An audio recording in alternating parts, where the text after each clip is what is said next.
Santo Evangelio del día 13 de noviembre. Dominica 23 después de Pentecostés. Semidoble, ornamentos verdes.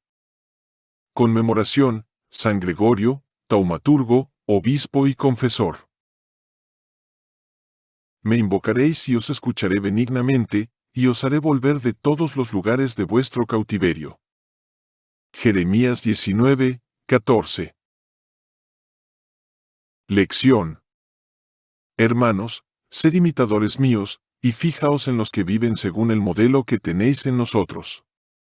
Porque muchos viven según os dije tantas veces, y ahora os lo repito con lágrimas, como enemigos de la cruz de Cristo, cuyo final es la perdición, cuyo Dios es el vientre, y cuya gloria está en su vergüenza, que no piensan más que en las cosas de la tierra.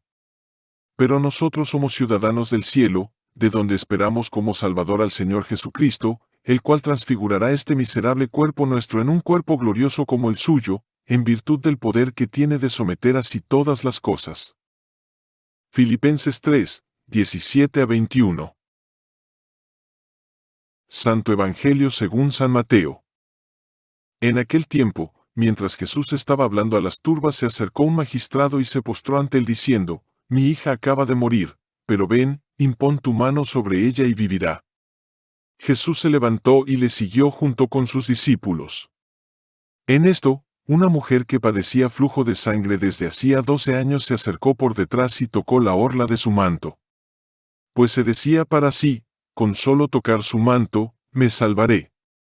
Jesús se volvió, y al verla le dijo: Ánimo, hija, tu fe te ha salvado. Y se salvó la mujer desde aquel momento. Al llegar Jesús a casa del magistrado y ver a los flautistas y la gente alborotando, decía: Retiraos. La muchacha no ha muerto, está dormida. Y se burlaban de él. Mas, echada fuera la gente, entró él, la tomó de la mano, y la muchacha se levantó. Y la noticia del suceso se divulgó por toda aquella comarca. Catena áurea. San Agustín. San Marcos y San Lucas refieren el mismo hecho, aunque no en el mismo orden, porque colocan este hecho después de su salida del país de los Gerasenos, cuando atravesó el lago después de haber arrojado a los demonios que se posesionaron del cuerpo de los cerdos. Según San Marcos, debió acontecer este hecho después que Jesús atravesó por segunda vez el lago, aunque no se sabe cuánto tiempo después. Debió indudablemente haber algún intervalo, porque de otra manera no tendría lugar en la narración de San Mateo la permanencia de Jesús en el convite de la casa de Mateo. A continuación de este hecho, sigue inmediatamente el de la hija del jefe de la sinagoga. Porque si el referido jefe se hubiera acercado a Jesús en el momento en que estaba haciendo las comparaciones de la pieza de paño nuevo y del vino nuevo, no hubiera habido interposición alguna entre sus acciones y palabras. Pero en la narración de San Marcos, existe un espacio donde se pudieron interponer otras cosas. San Lucas no contradice a San Mateo cuando dice: He aquí que un hombre llamado Jairo, Lucas 8, 41. No debe colocarse este hecho a continuación, sino después de lo que refiere San Mateo, sobre el convite de los publicanos, en los términos siguientes: mientras se les decía estas cosas, he aquí, que un príncipe, es decir, Jairo, príncipe de la sinagoga, se acercó a él y le adoró diciéndole: Señor, mi hija acaba de morir. Se debe tener presente, para evitar toda aparente contradicción, que los otros dos evangelistas no dicen que estuviera muerta, sino próxima a morir. Hasta afirman que vinieron después a anunciarle la muerte, a fin de no incomodar al maestro. Es preciso admitir que San Mateo, para mayor brevedad, se contentó con referir la petición, dirigida al Señor, de que hiciera lo que realmente ejecutó, es decir, de que resucitara a una difunta. Porque en este pasaje no debemos fijarnos en las palabras del Padre sobre su hija, sino, y esto es lo esencial, en la voluntad.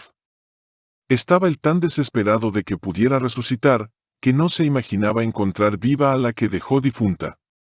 Dos evangelistas, pues, dan testimonio de lo que dijo Jairo, mientras que San Mateo de lo que deseó y lo que pensó.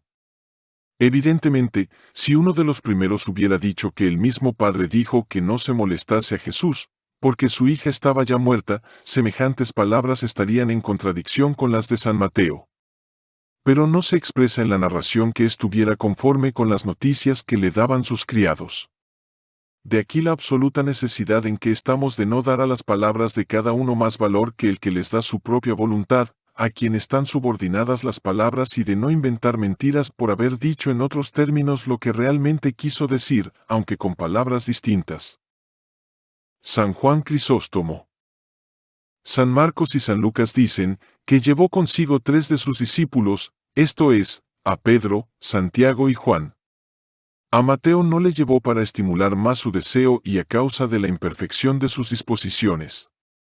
Honra con esta distinción a aquellos, a fin de que los otros se hagan iguales a ellos, y en cuanto a San Mateo, le era suficiente el haber visto la curación de la mujer que padecía el flujo de sangre, de la cual se dice, he aquí que una mujer, que padecía un flujo de sangre, se acercó por detrás y tocó la orla del vestido del Señor. San Jerónimo. Esta mujer, que padecía un flujo de sangre, no se acerca al Señor ni en su casa, ni en la ciudad, porque según la ley no podía habitar en las ciudades, sino en el camino por donde pasaba el Señor, de suerte que el Señor, cuando iba a curar a una, curó también a otra. San Jerónimo.